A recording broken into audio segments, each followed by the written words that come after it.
அவ எங்க? யாரு? இந்த வீட்டுல இளவரசியா இருக்கிற இந்து மேடம் எங்க அவ? நான் சொல்றத கேளுங்க சார். அவ முகத்தை பார்க்கலான்னு தான் வந்தேன். அப்படி என்ன விஷயம்? அத நான் அவ முகத்துக்கு நேராவே கேட்டுக்கிறேன். அவளெல்லாம் பார்க்க முடியாது. பார்த்தே ஆகணும். மேடம் சார், அநியாயமா நீங்க பண்ணின எல்லா விஷயத்தையும் விட்டு கொடுத்துட்டு போனவன் தான் இந்த ராஜு. நீங்க எப்படி எல்லாம் விட்டு கொடுத்து போனீங்கன்னு எனக்கு ரொம்ப நல்லாவே தெரியும். என்னோட பையன் எங்க? எங்கன்னு கேட்டுக்கிட்டு இருக்கேன்ல. எனக்கு தெரியாது. தெரியாதா? பையன் எனக்கு தான் சொந்தம்னு கோர்ட்டுக்கு முன்னால நீலி கண்ணீர் வடிச்சிட்டு அவனை என்கிட்ட இருந்து தட்டி பறிச்சவதான நீ. அவன் எங்க இருக்கிறான்னு தெரிஞ்சுக்கிற உண்மை அப்பாங்கிற ஸ்தானம் எனக்கு இருக்கு. அத சொல்ல வேண்டியது உன்னோட கடமை. இப்ப எதுக்குடா இங்க வந்து சண்டை போட்டுக்கிட்டு இருக்க? டிவோர்ஸ் பத்திரத்துல நீ தானே முதல்ல கையெழுத்து போட்ட? ஆமா, இவ எதிர்பார்த்த சுதந்திரத்தை கொடுக்க எனக்கு அந்த ஒரு வழிதான் இருந்துச்சு. தாலி கட்டின பொண்ணு உயிரே இல்லாத ஒரு கம்ப்யூட்டர் மாதிரி தானே நீங்க வச்சிருந்தீங்க. நீங்க கொடுத்த சுதந்திரம் அதுதானே. அந்த அளவுக்கு உங்க மனசு மோசமா இருந்துச்சு. ஒரு சாஃப்ட்வேர் என்ஜினியரான எனக்கு நான் எதிர்பார்த்த மாதிரி நீ இல்லாததுதான் நீ செஞ்ச தப்பு. இது நம்ம பரம்பரை குணம், இதுதான் நம்ம பாரம்பரியம்னு நீ வேணா நினைச்சுக்கலாம். என்னைக்கும் இந்த பழைய மனசு உன்னை அடிமையா பார்த்ததில்ல. புருஷனுக்கும் பொண்டாட்டிக்கும் நடுவுல ஒரு அந்யோன்யம் இருக்கும். மனசாட்சியை தொடர ஒரு உரிமை இருக்கு. தாம்பத்தியத்துக்கும் மேலானது அதுதான். ஆனா உன்ன மாதிரி ஒரு ஹை சொசைட்டி பொண்ணுக்கு இந்த மாதிரி விஷயத்தை எப்படி ஹேண்டில் பண்ணணும்னு தெரியாம இருந்தது நான் பண்ண ரெண்டாவது தப்பு. உனக்கு இப்ப என்ன வேணும்? உனக்கு இந்த குடும்பத்துக்கு இருந்த எல்லா உறவும் முடிஞ்சிருச்சுல்ல? அப்படியெல்லாம் ஒண்ணு முடிக்க முடியாதுங்க. அப்படி முடிச்சாலும் தொடர்புள்ள ஒரு பந்தம் இருக்கு. எனக்கும் உங்க பொண்ணுக்கும் பிறந்த குழந்தை என் பையன். கோர்ட் என்ன தீர்ப்பு சொல்லியிருந்தாலும் அப்பான்ற உரிமையில என் பங்கு எந்த கோர்ட்டாலையும் என்ன தடுக்க முடியாது. உங்க பொண்ணையும் சேர்த்துதான் சொல்றேன். அம்மாவோட அரவணைப்பு பாசமும் இல்லாம வளர்ந்தவன் தான் நானும். அதனால மட்டும்தான் என் பையன் அவன் அம்மாவோடவே சந்தோஷமா இருக்கட்டும்னு எந்த அப்பீலுக்கும் நான் போகாம கோர்ட்ல வந்து கண்ண மூடி சைன் பண்ணேன். இல்ல, இனி அவனை கண்டுபிடிச்சு எனக்கு அவன் மேல இருக்கிற உரிமையை வச்சு அதே கோர்ட்ல நான் கேஸ் போடுவேன். மகனை அனாதையா ரோட்ல தூக்கி வீசின இந்த கல் மனசு கொண்ட அம்மாவை கோர்ட்டுக்கு கண்ணு இருந்துச்சுன்னா இந்த உலகத்துல எல்லா சந்தோஷமும் கிடைச்சு என் பையன் வாழ்வான் என் கூட.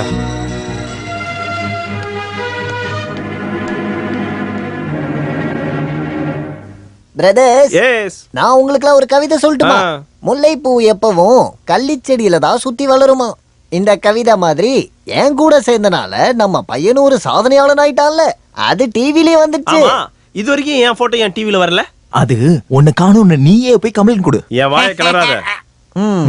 பிரசிடென்ட்டோட மெடல் வாங்குற அளவுக்கு வீரதீர காரியம் செஞ்சிருக்கா இவன். எனக்கும் அவார்ட்லாம் கிடைச்சது. என்ன அது கொடுத்துட்டாங்களா? பஞ்சாயத்து பிரசிடென்ட் அந்த நகையை திருடினதுக்கு தானே வாயமுறை பண்ணி போயல. நீ போட பண்ணி. ஆமா, அவன் என் மூட் அவுட்ல இருக்கான்.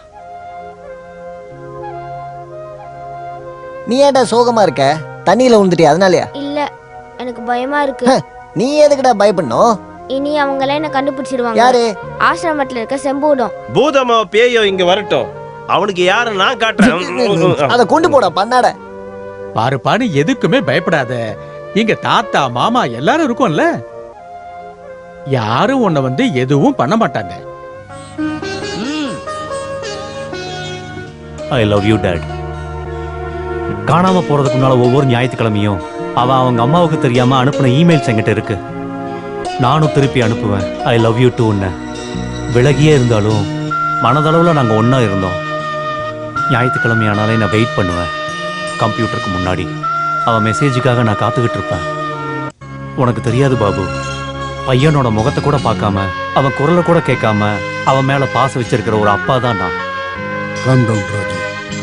இப்போதைக்கு நம்ம போலீஸ் ஸ்டேஷன்ல கம்ப்ளைண்ட் கொடுக்க வேண்டாம். ஏன்னா அவங்க கிட்ட அவன் கிடைச்சிட்ட சட்டப்படி உன் ஒய்ஃப் கிட்ட அவனை ஹேண்ட் ஓவர் பண்ணிடுவாங்க. சச்சினை அவங்க உன்கிட்ட ஒப்படைக்கணும்னா இம்பாசிபிள்னு சொல்ல வரல, பட் இட்ஸ் டிஃபிகல்ட். அதனால இப்போதைக்கு நாம நம்ம முறையில தான் விசாரிச்சு ஆகணும். புரியல? இப்போ நிறைய கேஸ்களை பிரைவேட் டிடெக்டிவ் கிட்ட தான் ஒப்படைக்கிறாங்க. நம்ம ஏன் அப்படி ட்ரை பண்ணி பார்க்க கூடாது? The director DHEDARETTYR. நீங்க ஏன் சொல்லி தரீங்க? ஒண்ணு வேணாம். ஓபிஆர் அது நான் இல்ல சார், நான் ஆலியா. அது எனக்கு தெரியும். என்ன சார் விஷயம்? இல்ல 10 மணிக்கு பார்க்கணும்னு சொல்லி ஒரு அப்பாயின்மெண்ட் வாங்கியிருந்தேன். அவரை யாருன்னு நினைச்சீங்க? இந்தியாவில் குண்டு வைக்க வந்த 2 தீவிரவாதிகளை ஓடி போய் பிடிச்சிக்கிட்டு இருக்காரு இப்போ.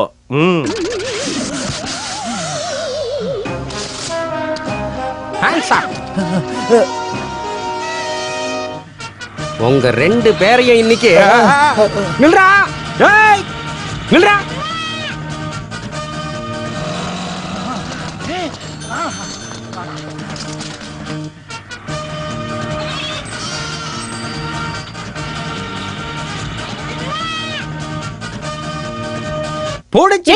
யாரு நீ? கைய வைக்காத. அறிவு கெட்டவனே. அம்மா ஏய் தீவிரவாதிங்களா நில்லுங்கடா டேய் பிடிக்கிறதுக்கு எதுவுமே இல்லையே எவ்வளவு நேரம் தான் இப்படியே ஓடுறது? கொஞ்சம் ரெஸ்ட் எடுத்துட்டு ஓடலாம்ல? சரிதான் நாம இவ்வளவு நேரம் ஓடிக்கிட்டு இருக்கோம் கொஞ்சம் ரெஸ்ட் எடுத்துட்டு தான் ஓடுவோமே அது சரி உங்க ரெண்டு பேர் வீடு எங்க இருக்கு? பாம்பே. பாம்பே இல்லையா? பாம்பேல நான் கொஞ்ச நாள் இருந்தேன் 1983ல அதுக்கப்புறம் ஊருக்கு வந்துட்டேன். ஐயோ டைம் ரொம்ப ஆயிடுச்சு நம்ம ஓடலாமா? ஓடலாமே. டேய் நில்லுங்கடா விட்ட மாட்டேன்டா உங்கள டேய் நில்லுங்கடா டேய் ஓடாதீங்கடா ஓடாதீங்கடா நில்லுங்கடா என்ன இவ்வளவு தூரம் ஓடிட்டாங்க?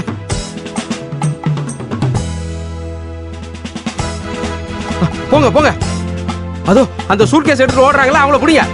இவன் என்ன பைத்தியமா இன்னைக்கு இவனை ஓட போ போ ஸ்ட்ரைட்டா வண்டியை விடு.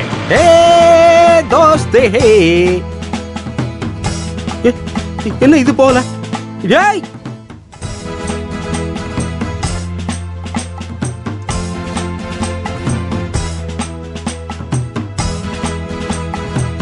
இந்த டிடெக்டிவ் கிட்ட பணிஞ்சு போறதாண்டா உங்களுக்கு நல்லதே. நில்லுங்கடா. ஓ மறுபடியும் மிஸ்ஸிங். டேய்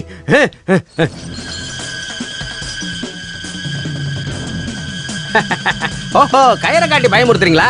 இந்த கயிறுக்கெல்லாம் நான் பயப்பட மாட்டேன்டா. உங்க ரெண்டு பேரையும் ஒரு கை பாக்குறேன். வேணாம் வேணாம் கட்டாதீங்கடா. டேய் கட்டாதீங்கடா. காப்பாத்துங்க காப்பாத்துங்க என்ன யாராவது காப்பாத்துங்க. கட்டாதடா கட்டாதீங்கடா புடிச்சு போட்டாங்களே. ஏய் டேய் ஏய் இந்த கயிறு இவங்களுக்கு எப்படி கிடைச்சது?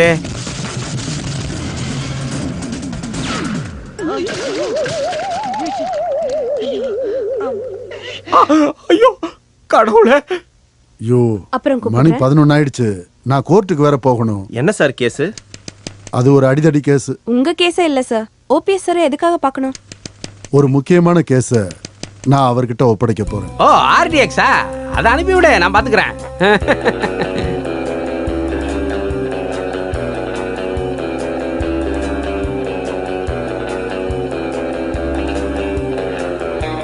Good morning mister OPR. Hello mister Varghese. Stand up left and right. உட்காருங்க உட்காருங்க உட்கார்ந்து பேசுங்க. காலையிலே என்னாச்சு? என்ன ஆப்பிள் ஜூஸ் குடிச்சேன். அது இல்ல, காலையிலே பிஸியா இருந்தீங்களே. அதுவா? அதே ரெண்டு தீவிரவாதிகளை பிடிக்கிறதுக்காக போயிருந்தேன். இது கவர்மெண்ட் கொடுத்த கேஸ் தவிர்க்க முடியாதுல்ல. நான் எவ்வளவோ வேணான்னாலும் தலையில கட்டிட்டாங்க. 6 கோடி ரூபாய் ஆயுதங்கள் சம்பந்தப்பட்ட கேஸ். இதுக்கு பின்னாடி இன்னொருத்தரோட பிளே யாரு? அமெரிக்கா தான். இன்னொரு விஷயம், இது ரொம்ப சீக்கிரட்டான மேட்ரு. அதை நான் இன்னும் கொஞ்சம் பேசலாம். சரி நீங்க வந்த விஷயம்? ரொம்ப முக்கியமான ஒரு காரியம். எனக்கு உங்ககிட்ட பேசணும். Tell me the truth. எனக்கு ரொம்ப க்ளோஸ் ஃப்ரெண்ட் ஒருத்தர் இருக்கான். அவன் பேர் ராஜீவ் மேனன். அவனுக்கும் அவன் பொண்டாட்டிக்கும் சில மனஸ்தாபங்களால 2 பேரும் பிரிஞ்சிட்டாங்க. அவங்களுக்கு ஒரு பையன் இருக்கான். குடும்ப நல கோர்ட் மூலமா பையன் அம்மா கிட்ட இருக்கான். இப்போ அந்த பையனை காணோம். Child missing. எஸ். அப்படின்னா பேபி கிரைம்ங்கிற படத்தை பார்க்க வேண்டியிருக்கும். அந்த பையன் எங்க இருந்தாலும் அவனை கண்டுபிடிக்க வேண்டிய பொறுப்பை உங்ககிட்ட கொடுக்க தான் நான் வந்தேன். இந்த கேஸை நானே ஹேண்டில் பண்ணிக்கிறேன். ஒரு தும்பி கல்ல தூக்குற பொறுமை வேணும்.